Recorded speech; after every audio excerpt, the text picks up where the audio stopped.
What's going on, everybody? I'm your boy Retro Bliss, and you are on Retro Bliss Rewind. And it is my honor and privilege to have, and I'm probably going to butcher it, and we're going to figure out if I did here in a minute. Bob Decrescenzo. Hopefully I didn't butcher it too bad.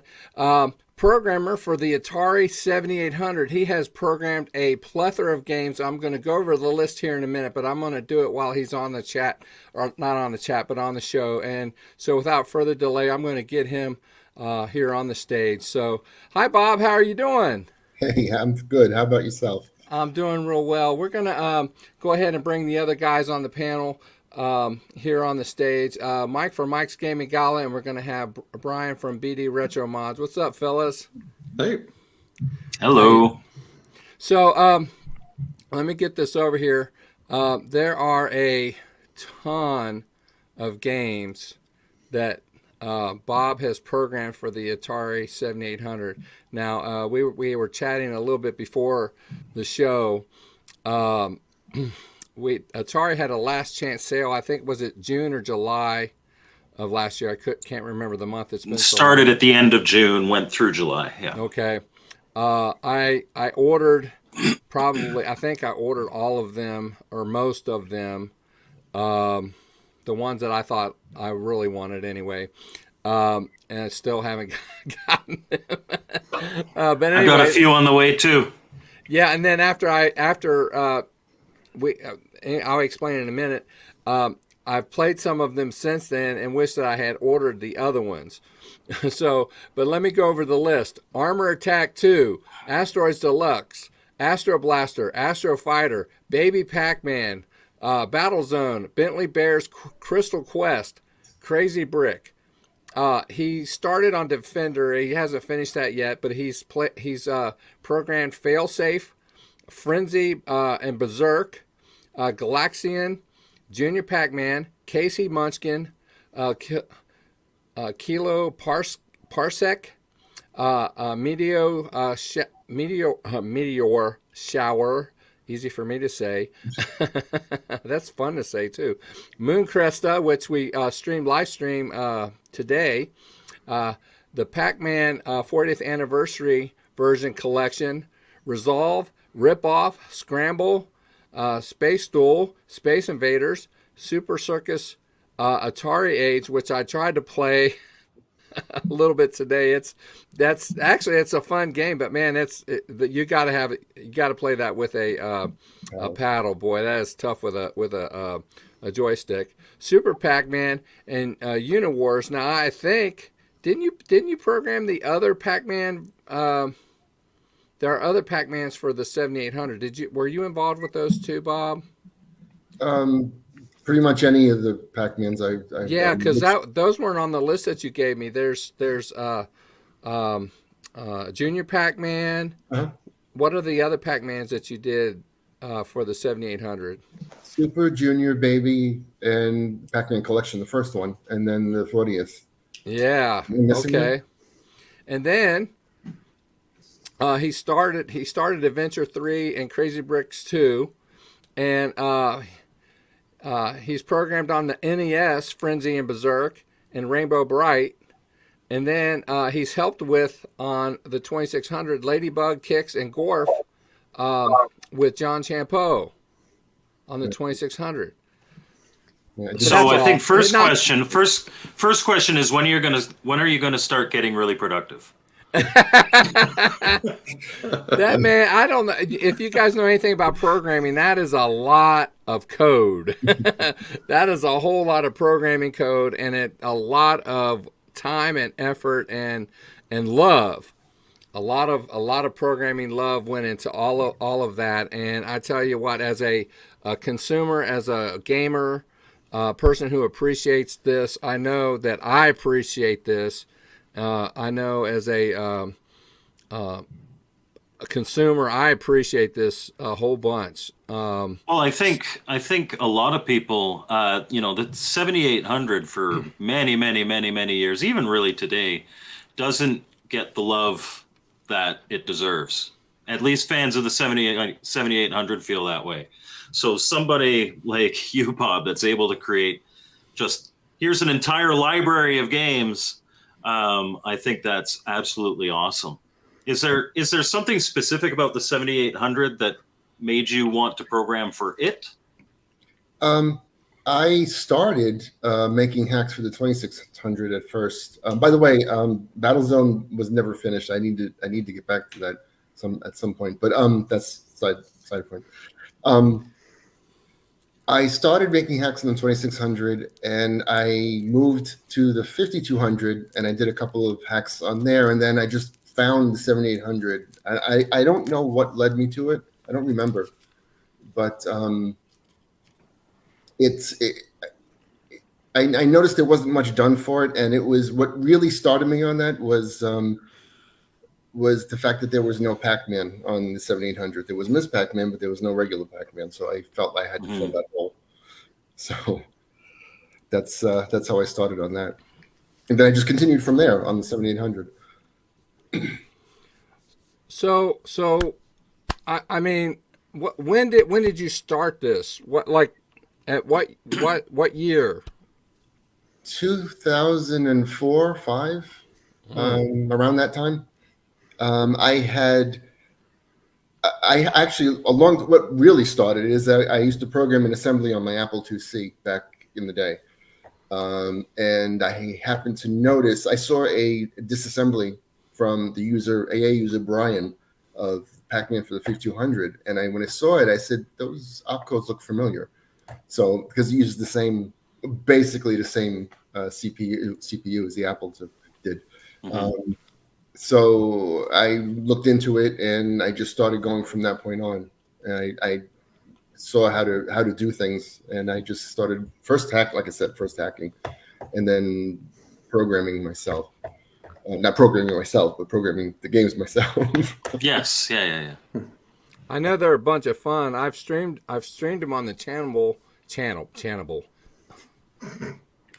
You called me Dob yesterday, didn't you? That's right. I did. I called you Dob.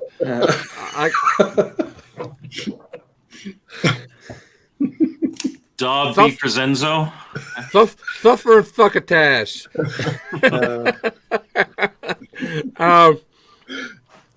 I've streamed them on the channel. I did it again. Channel multiple times. Shut up, Mike.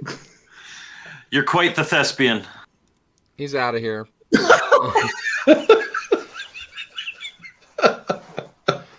Well, see, now he's got to be on below me. Yeah, now I got to move all my things so I'm facing the other way. There we go. Now he's got to, so he has to face the other way. That's my punishment for teasing Bliss. Yeah. So, since I've streamed them on the channel so many times, we've had so much fun playing them. Not that I'm good at them, and that's another thing. When I stream on the channel, it's not because I'm good at them. It's just because I put myself out there, and we just have fun. And the guys, actually, as part of it, the guys get on the chat and they make fun of me, don't they, Mike? Particularly a specific YouTuber does that a lot. Yeah, a certain YouTuber likes to get on there and make fun of me during the chat while I'm trying to play. Out of love. Yeah, I wonder who that is, Mike. I also type all caps trying to tell you, no, you got to do this. I try to teach you how to play the game. I can't look at the game and play because I have multiple monitors. Dying because you don't know how to play. I'm going to get booted again, aren't I? That's all right. I sometimes talk to the screen when I see you playing. Like, no, you have to go. You have to do this. Yeah. Yeah. So I'm just in the chat, all capsing that. Well, John Champeau's done that too. He's done that too. Actually, he's given me some tips. I was playing Scramble, and I was trying to go through the building. When I first started playing, I didn't know how to get through the buildings. You know, when you go through, as soon as you go through, you go through full force, and then as soon as you get to the end, you pull down and back if you go to the bottom, and then you accelerate, and then you go pull up and back, and then and once I figured that out, I'm like, dude, I know how to beat this game now. Not beat the game, but get through the level. Mm-hmm. There's really no end to the game, but and that game, the movement, the buildings, the the terrain and all that is exactly like the arcade. I made sure that because I found out how the arcade stored the terrain, so I just mimicked it. And it's the same thing. And Well, I was actually, going to mention that because we played Scramble yesterday, your version, and I remember when I was a kid coming up. There's an amusement park here in the Cincinnati area where I'm from, and they had Scramble in that arcade, and it was the first time I'd ever played it, and I remember being mesmerized because of all the colors, and you've captured that on the 7800 very, very well, and it's almost perfect. It's almost a perfect port. thank you. And yeah, I love it, man. It's an amazing port. I love playing it. Thanks. So It's yeah, missing a couple of zones on the screen, but because I had to squash them. But yeah, but I mean, it's a 7800, dude. You know, you did very, very well with it. I love it. I love it. No, without a doubt. I mean, if we could somehow go into an alternate reality where if they actually program 7,800 games as well as you program them, what would the console have actually been like in the commercial market at the time? Because, that was one of the things that kind of plagued it, given the year it came out. It was already 3 years late because they shelved it for about 3 years before making it available. And at that point, you had NES out in the market for over a year. I mean, it's just, again, if you go back to it, it's an amazing system. And I know I saw someone asking about being on the hunt for one. I mean, if you can find one, it's worth every penny of getting it. And I do know that they seem to be going up in price, which I was kind of surprised to see. But it's well worth getting a hold of a 7800 if you can. And I agree. And it's just, it is amazing though to see, like, especially your stuff, other homebrewers, because I know another great one's Daryl with the 7800 doing Popeye, and now he's done a port of Blockham. yeah, he's a lot of my good ones out there. Yeah, I mean, it's just, man, if they could have just brought that type of stuff out in 1986 instead of what we got, I think you could have had a whole different market with the 7800. Yeah, I think there was a few problems with the 7800's mindset. It was still in that arcade port mindset, which a lot of these games, I mean, we're lovers of retro systems because of that, but the whole industry was moving more to the platforms and the, story-based games and stuff like that. Atari's mindset was still like that. It had limited audio due to its backwards compatibility. They're like, oh, we'll just put the same audio chip in there. And then those controllers. I mean, you can plug a 2600 controller in there and play, but the stock controller, there was a lot of missteps that Atari made. The system itself was pretty damn good, but it was a little too late, I think, which is why it doesn't get the love that, say, the NES or even the Master System gets. Well, hopefully the 2600 plus will kind of pick up a little bit on that now that it's another. Hopefully it picks up compatibility in order to do that. But yeah. Well, the good news is they just, I think a week or so ago, did a new beta release. Like, I think it was a 1.2 or something, or I can be wrong on that, but I know that opened a lot of the 7800 compatibility, because that's actually a question for you, Bob, because I believe most of your games will run on the 2600 plus now, correct? After that latest update? I believe so. Mine's in storage right now because I'm in between moving, but I'm pretty sure from what I'm told that I think they all work actually. Mm-hmm. Yeah, John Hancock tried, I think, many or most of your ports, and I think he said that they worked. Yeah. If only we could still get physical copies. So speaking of, is there a possibility that we might be able to see any of your games in physical format ever again? Not at this point, probably. I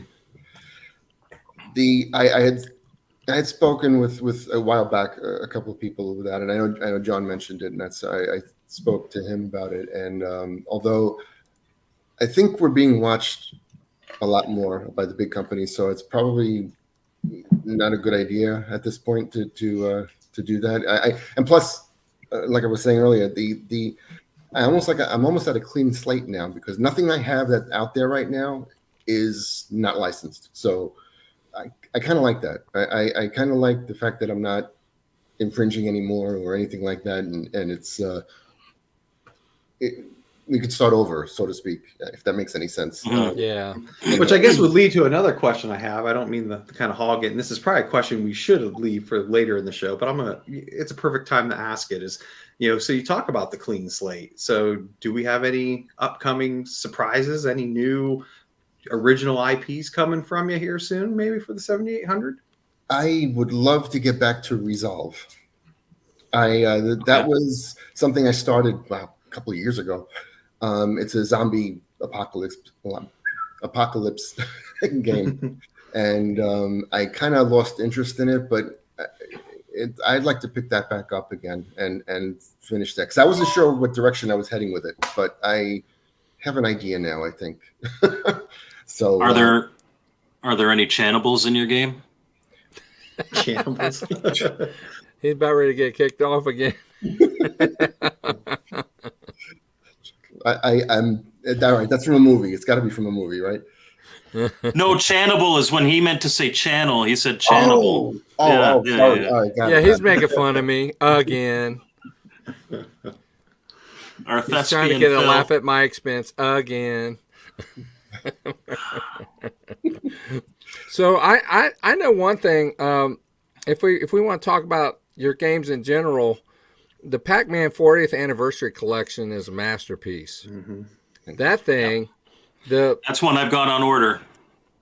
man, there are so many variations in that thing, and man, it's just so. Now I don't know about the programming of the ghosts. If they're, I don't think that they're exact to the arcade, but the actual sprites, the sounds, it's phenomenal. It's just awesome, and there are so many different variations. And I know when my granddaughter comes over, I'm trying to get her indoctrinated to the retro scene and to play them on the way that play the games the way that they were meant to be played on the original consoles, on CRTs. And she loves playing the 40th anniversary. She's only 6 and she loves it. She plays it with me. Very cool. Yeah. She absolutely loves it. That's So when just, people say this isn't your grandpa's Atari, she's like, yeah, actually it is. Regarding the monster movements, I got them as close as I could because, all right, horizontally, the 7800 when it's in 320 mode kind of moves in increments of 2 pixels.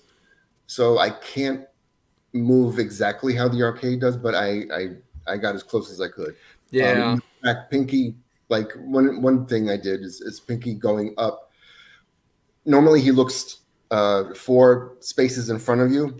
That's their destination whenever they're like Pinky. But when you're facing up, he's 4 spaces up and 4 spaces to the left due to a programming bug. I included that. So it should do the exact same thing as what the arcade does. So I tried to do as much as that as I could. So it should be really close. I can almost use my arcade pattern on it. It does, after a few seconds, it does vary. But Yeah, I've noticed that. That's the only reason I said that, because I have a little pattern that I use, and it's like after just a little while, it's like, uh-oh, that's busted. But it doesn't infringe on the fun of it. Because even with my pattern, my normal pattern, it gets busted after a while anyway. So it doesn't matter anyway for me.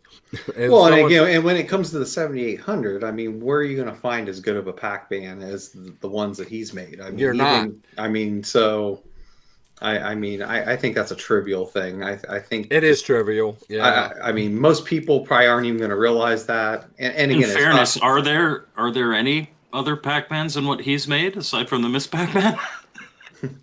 He's kind of cornered that market. Opco did a really great one for the ColecoVision. Oh, did they? Oh, for ColecoVision, yes. Yeah. And you can use the arcade patterns on his. Nice. So that's that, and it looks and plays awesome. So we've already talked about Scramble. I played. What did I play? I played Moon Cresta today. So that's a port of the arcade game, correct? Yes. Okay. I never played the arcade game. Did you guys ever play the arcade version Oh yeah. of Moon Yep. Cresta? I have played it. I didn't play it back in the day, but I have played it. How close is that, do you think? I never played it. Do you think it's pretty good? Oh, I think it's a very good port from the arcade. I mean, again, I would have never thought we could see a game like Moon Cresta on the 7800. I mean, because I'm sure you had to come up with some tricks to get the amount of sprites and stuff like that running on that game. Yeah, there's a story behind that one. There's an AA user, Gambler 172, Walter. For years, you got to do Moon Cresta. You got to do Moon Cresta. You got to. So I'm like, all right. I remember playing it back in the day. I did play it a couple times, and I finally said I was in between games. So I said, all right, fine, I'll start it. So I took the ROM, and I did this for a couple of games. Trying to think of another one. Well, Scramble's one of them, and Moon Cresta, and I just kept changing random places in the ROM until I saw the enemies move in a different direction. So I said, oh, I got that area, so now I started looking at the data, trying to figure out the movement tables, and that's how I found how they move, is with regards to how the arcade moves. So I tried to emulate the arcade, again, and that's how I got the movement down for Moon Cresta. So it's just a little insight of how I was trying to do things at that time. Yeah, I like doing ports of B-level arcade games because, in a sense, the Atari 7800 is a B-level game. True. I mean, it just Right. but yeah. So Although you've done, certainly some A-level arcade port. Like Pac-Man was an A-level arcade. Space Invaders was an A-level arcade. Yeah. Thank you. The ones like Uniwars, that's one maybe people haven't heard too much about, and that led to Galaxian. So that was a good thing I did that. Oh yeah, Galaxian. Oh yeah, I love that. When you choose something to program, is it usually something that you remember from when you were younger, or is it requested, or is there like any kind of, aside from giving love to arcade games that may not have gotten love? Yeah, every one of them has been one I've played at least, and liked somewhat. It's very difficult for me to, and I've attempted to do this. A game that I've either never played or I'm not crazy about. It's very, very hard for me to get into doing that. So it has to be something that I've enjoyed, I played, I liked, So it's So that's you can hit the nail on the head basically.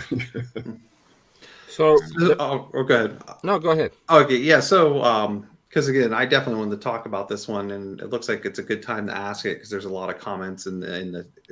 Is talk to us about Baby Pac-Man, because I mean, I think all of us will say like that's like one of the most probably unique ones that no one would have ever thought we would have saw a port of Baby Pac-Man, and it's a very good port. I mean, when you think about trying to make the pinball element and the Pac-Man element there, I'm sure that was no easy feat. I mean, I guess, can you give us like some reasonings of what made you decide to tackle that? What was all involved in that? How long did that process take you to make that port? Took a while. Actually, Kurt Vendel, rest in peace. He wanted me to do that for a long time.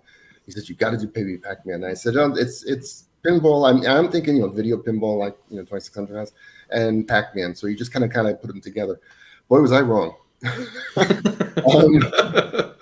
pinball part, I had coded everything. The pinball table, I was getting help from a lot of people in the forums about how to make the pinball table visually appealing, and I tried to do the pinball part, and I just kept failing.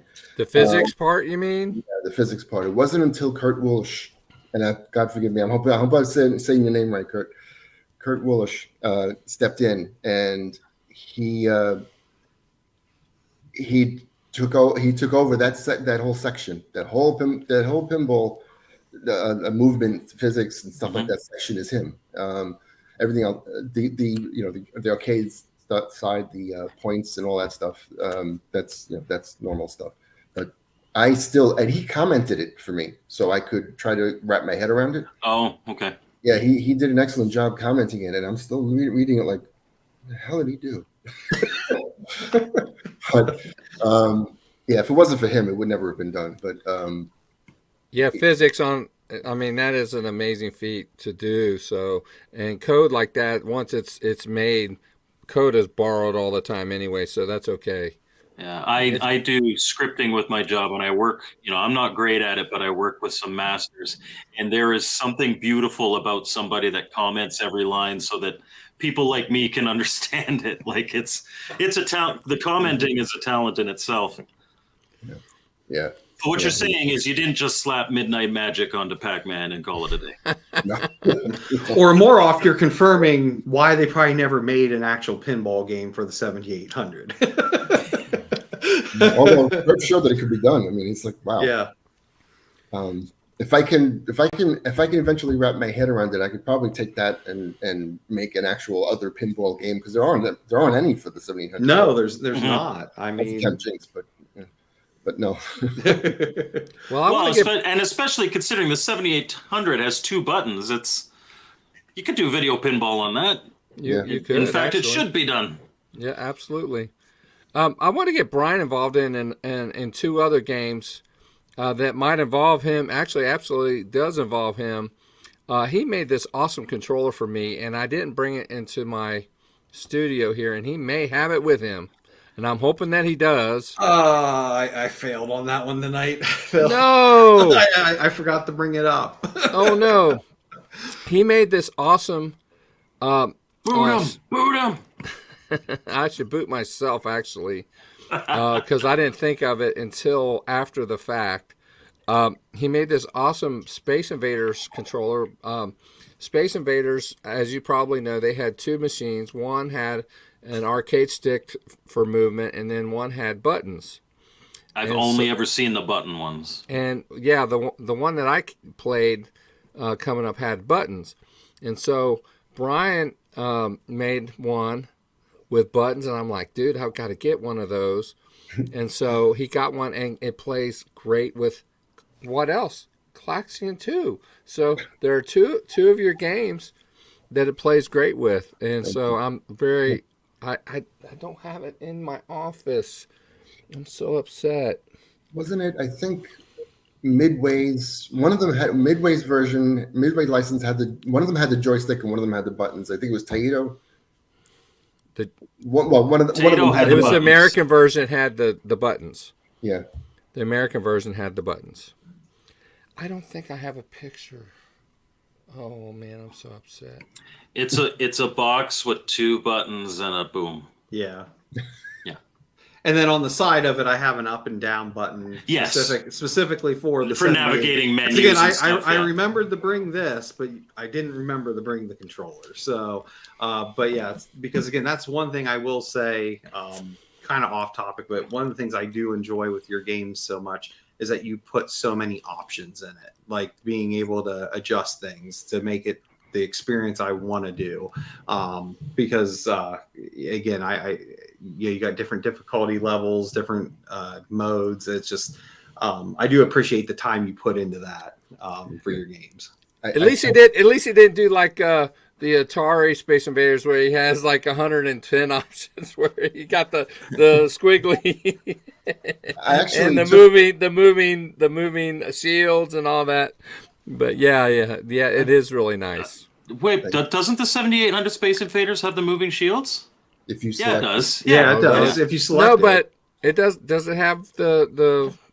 I don't think it has like the invisible Vaders and like the sit. But it doesn't have the 112. It doesn't have the 112 options though. You don't have to sit there and hold down and select and reset at the same time. Yes. So they're just options you turn on and off. I didn't know it had that. According to the box, there is 36 game modes. Well, see, I haven't got mine yet. Oh. I haven't got mine yet, so I didn't actually realize that. Even though I have the ROM, I don't have the instructions. So I'm sorry. I actually disrespected your Space Invaders game, Bob. It's fine. You were correct, though. It didn't have 112 options. I was correct. I saw that there were a lot of different overlays. I forgot what you call them. Those overlays that they used that go over the screen. There were a lot of different colors. So I tried to do. I tried to anyone that I saw, I added. Yeah. So I anyone that I saw, I added. So I was hoping I hope I got them all. I don't know one you're missing, but I mean, like I said, it's a very great port. I mean, it's kind of like that definitive version where, even when you think about the 5200, when Atari still had the license, it's just why they couldn't have done what you did. I mean, because they could have easily done that on the 5200. I mean, but for sure.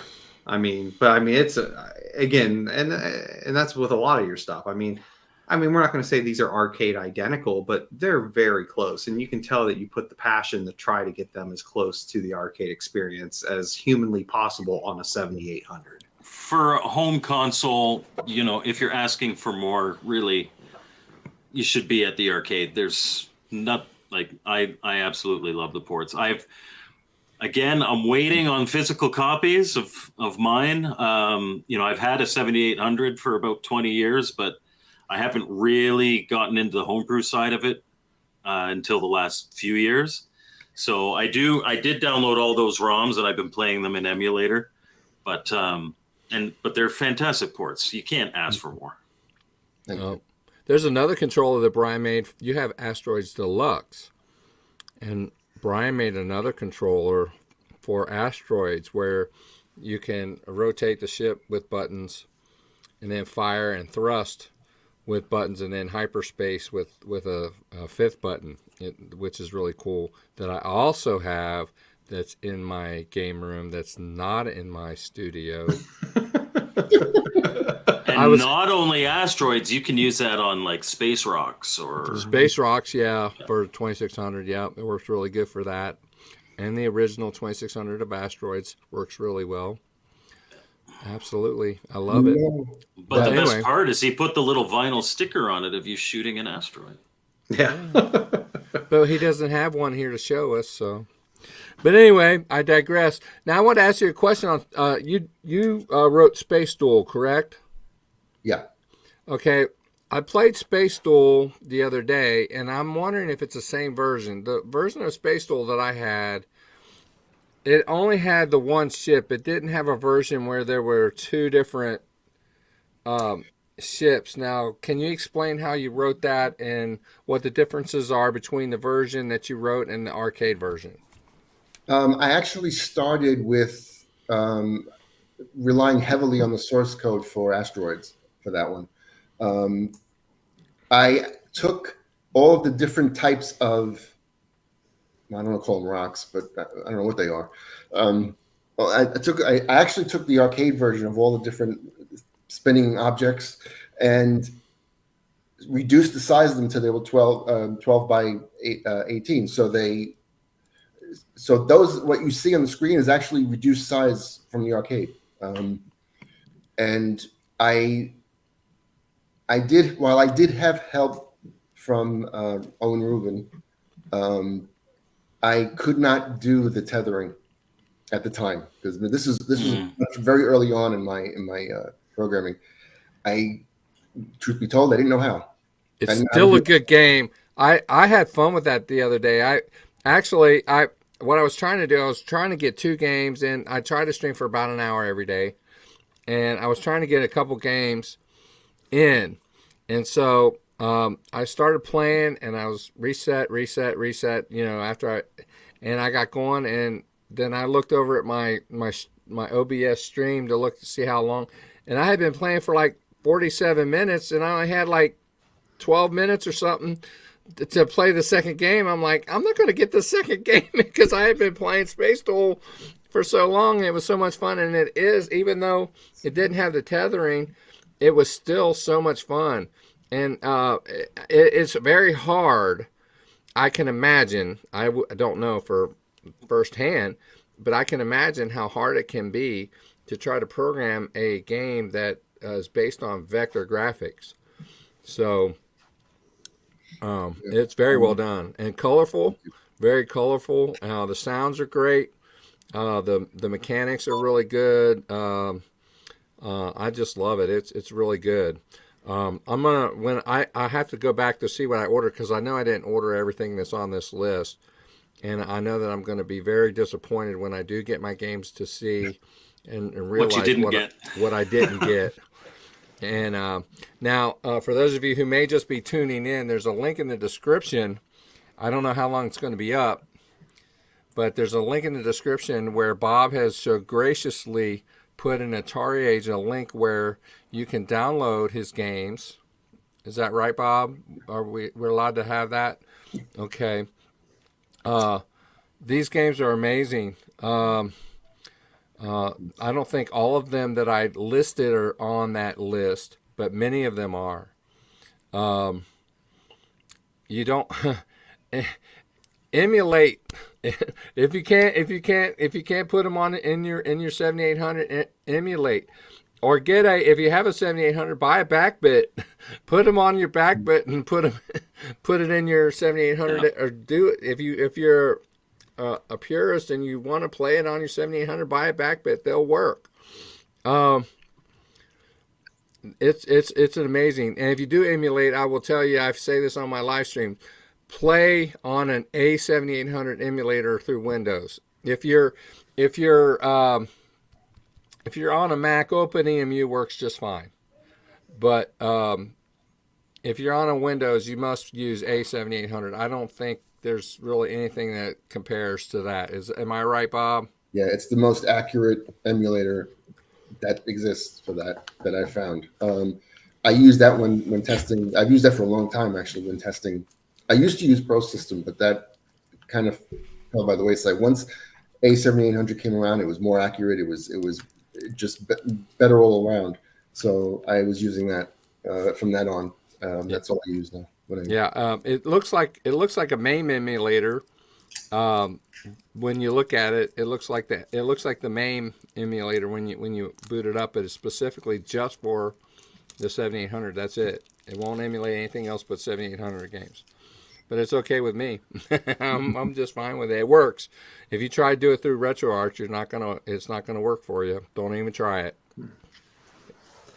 So yeah, another question I have is if you can kind of tell us your thought process behind Crystal Quest, because that's another one I find intriguing. Just because, again, when you think about the 7800, you really had no platformers like that. I mean, you had Scrapyard Dog, but I mean that was really the only other platformer for the 7800. So what made that all come about, and why you chose Bentley, to be the character of it and stuff? There's actually a thread on atariage where this all came about. Somebody posted, Spiffy One, I think it was, posted a thread about Wonder Boy on the 7800, and then people were talking about it, and one person mentioned Bentley Bear as a mascot, and I went, "That's it." And as soon as I saw that post, I started working on it because before then I wanted to make something like Pitfall 3. So to speak. So I was trying to figure out how I would do that. But as soon as somebody mentioned Bentley Bear in a platformer, I said that's the way to go. So if you ever find that, I think the title of the thread is Wonder Boy on the 7800 or something like that. If you ever find that thread, you'll see it come to life in that because then I posted a mock-up of like a level for that, and it wasn't a mock-up, it was an actual. I had already gotten that down.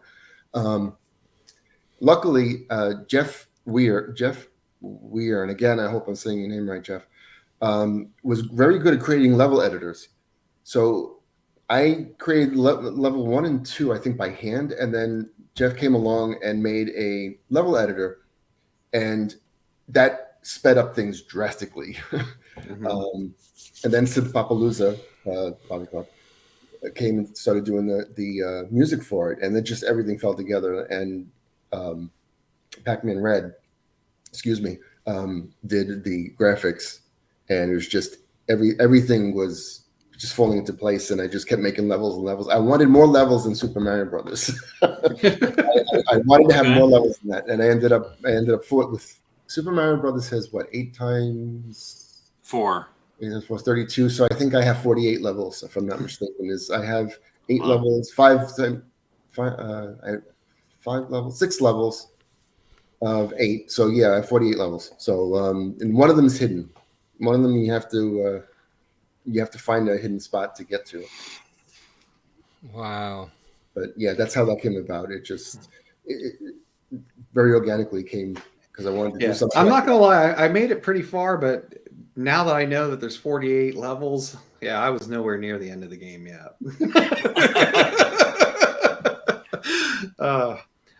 But yeah, like I said, another great thing, and it's I'm glad you said that about Wonder Boy, because that was the kind of the initial feel I got. It's like, man, that first level reminds me a lot of Wonder Boy or Adventure Island, and that's neat. That was kind of the concept behind going with that. Now, did you find it hard to make a platformer like that? Because again, I'm no expert with 7800 programming. I mean, but I heard like it's not easy making platformers like that, and it just. And I guess with that, I mean, how much of a challenge, I guess, was that to make that happen on the 7800? It was so much of a challenge. It took me a few years to get it done. So, and matter of fact, I left some things out. I had moving platforms on it originally. Couldn't get it to work right. So I said, goodbye. But I still wanted to do, and by the way, Atari now owns Bentley Breakfast Quest. So that's theirs now. In fact, they own 8 of the games I've done. But anyway, that was, it was difficult. It was a learning experience because when I got the graphics, I saw the different levels. He gave me a screenshot first, and different levels of the trees and stuff. Like the middle of level 1, I got that first, and I said I have to do parallax scrolling. I can't not do parallax scrolling with these different depth levels. So I got that working first, and then I didn't want to start off with it right away. I wanted somebody to get to it. So the first level is flat, and as you get deeper into the forest, you have different depths, and the parallax scrolling takes little by little until you get in the thick of the forest. And the same thing with the sky over the water. I forgot what you asked me. Oh no, you really answered it. It was just more like because again, I mean, I'm always intrigued because again, I don't know how the program for the 7800, but I'm always intrigued like to hear the stories with it, because it is like you said, that B console that really should have been an A console if it was released properly, when it should have been, and just like stuff that you and other homebrewers have come to find of the true potential of the console that just never got utilized during its commercial time. And I hear that it's real difficult to do scrolling type things like platformers and shmups. And because I'm a big shmup person, I would love to see more shmups get made for the 7800, but I hear that that's not an easy task either. So yes, horizontally scrolling is easier than vertically scrolling, as I'm finding out. Very much finding out. So it's something scrolls horizontally, like failsafe scrolls horizontally. That was easy. That was easy to do. You just add another column and move the screen over. It's the vertical scrolling where you have to shift zones and alter the bottom zone to be. It's a pain. There are people who do that a lot better than I do. So I've kind of shied away from doing any vertical scrolling ones, except for Resolve. Resolve was easier for some odd reason because that scrolls both directions. That's just. But other than that, the vertical scrolling is much harder than the horizontal for me, anyway. So Mr. Chickens has a question. He specifically wants to know what made you decide to program Ripoff. It's his favorite game in the arcade, and he has that version on cartridge. Cool. It's just one that I had played a long time ago, and when I had wanted to see, my brother had a Vectrex, and he had Ripoff. Love the Vectrex. I have it now. I have his Vectrex. Oh, nice. needs a cap kit, something awful, but I'll get to that. He and Don't electrocute yourself. They're tough to work on. Yeah, I know. I have a bunch of CRTs in storage right now because I collect arcade games too. But anyway, he had Ripoff, he had Armor Attack, and those are the reasons I played them more on the Vectrex than I did in the arcade. But those are the reasons I did those two because of the Vectrex. So I like Ripoff. Ripoff's the one that has a helicopter, or the one I tried to play the other day when I was. No, that's Armor Assault. Oh, that's another Vectrex game. Oh. No, Ripoff is the one where you've got the pool of, I guess they're triangles or whatever they are, and guys are trying to come in and take them. Oh, I did try to play that one. Yeah. That's the one that you played for like 12 minutes because you were playing the Asteroids one for too long. Yeah, I didn't play that one too long because I was playing the other one too long. That was fun though too. Yeah. No, I see my friend Kevin is up. Hey, Kev. He's in the chat. So yeah, they try to steal your Doritos, and you have to protect them. You have to protect them and from taking. Yeah, that's him.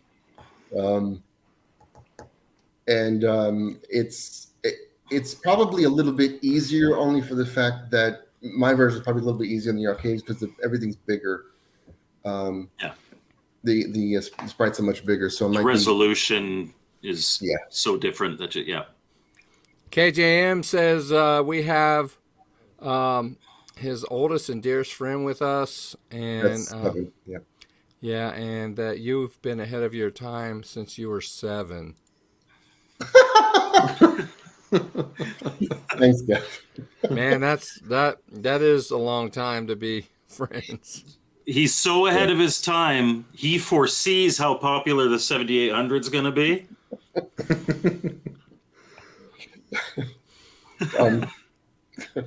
Thanks. No, I just it just became a home. It's nothing that was. It just kind of happened. It's really. I totally get that. You know, the same thing happens with like a lot of things in life, like career. You decide one thing, you take this thing temporarily, and then it's like it's just home. It's what you do. I think John Lennon once said, "Life is what happens when you're busy making plans." Yeah.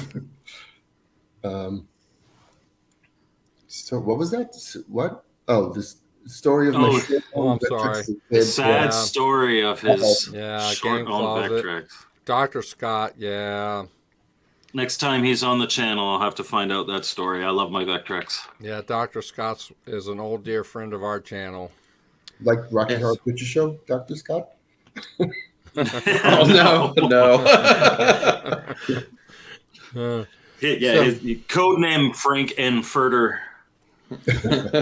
So we mentioned Failsafe, but Failsafe is actually available in the AtariAge store, and it's also available on if you have the Atari VCS, you can also buy it in their store, correct?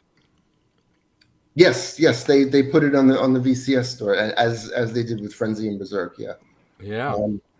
Those are 2 more that they own now. That's right. Because that's how I bought. I don't have Frenzy yet. I've been meaning to get that, but I have. Frenzy's a great game. I love Frenzy's Frenzy. fun. Frenzy's fun. That got put down and picked up a couple times by me. First thing I found for that was the routine to draw the walls. Okay. That Alan McNeil used in both Frenzy and Berserk, and I got in touch with him, and I asked him what he would do if Berserk was a 2-player simultaneous game. So some of the things that are in there is what he would have done had he made it that. Oh, nice. So. Yeah, when I was a kid, Berserk was always one of my favorites, and so Frenzy just built on that. Yeah, I liked Frenzy better than Berserk, but I liked the fact that you shoot auto finally. But anyway, there was a mode on the Atari 2600 version that you could shoot auto. Yeah, he disappeared. I never played that mode. He always terrified me. Smiley face. So I'm going through the list of games. One of the games on the list that intrigues me is Defender. Now, it says it's unfinished, and because it's a port, and because you're working on other projects, and because of the fact that it's an IP, I got a feeling it's probably not going to see the light of day. Yeah. Yeah, it's probably not going to get finished at this point. Do you think you can change it up enough to make it finished? Yeah, could you change it, the name Call of it Shielder? If I do something like that, I want to do it how I like the arcade or don't. Yeah. You know, I don't want I get that. You don't want to cheapen it. Yeah. Yeah. Yeah.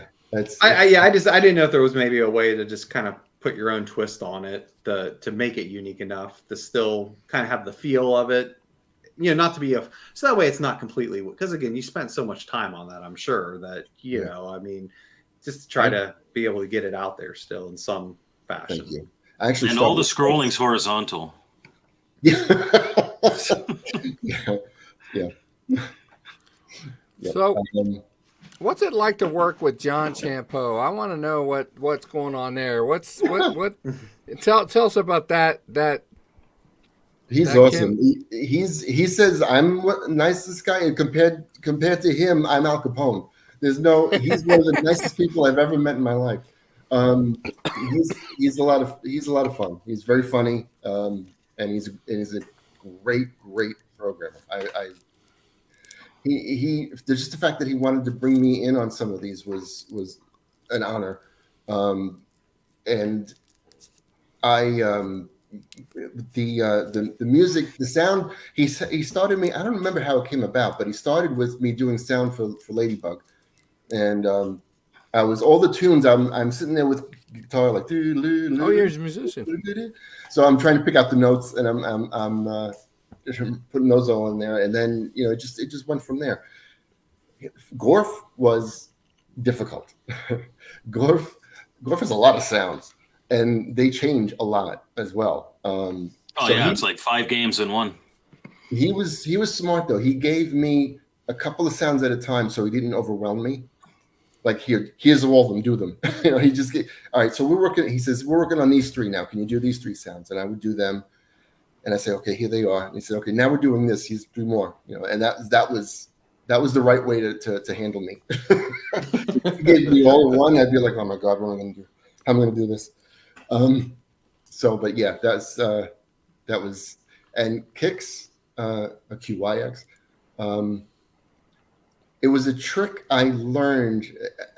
I know what they're doing, how they make the arcade sounds. It's too. Thank you, Mr. Baseman. There are 2 sounds very close together. In pitch? So that's when you get that phase in and out. So I did that for all of the kick sounds. So it should be close. It should be fairly close. So that's when he asked me to do that, I was happy because I knew how to do it off the top of my head. So that was where that goes. I think I may have done another one. I can't recall. I can't remember though. I did some of the Space Rocks too. I did some of the sounds for Space Rocks, I believe. If I'm not mistaken, Daryl, you have to check me on that. Bob's done so much he doesn't remember what he did. No, I enjoy doing it, so I try to. When he sent me the list, his fingers got tired of typing, so he just quit.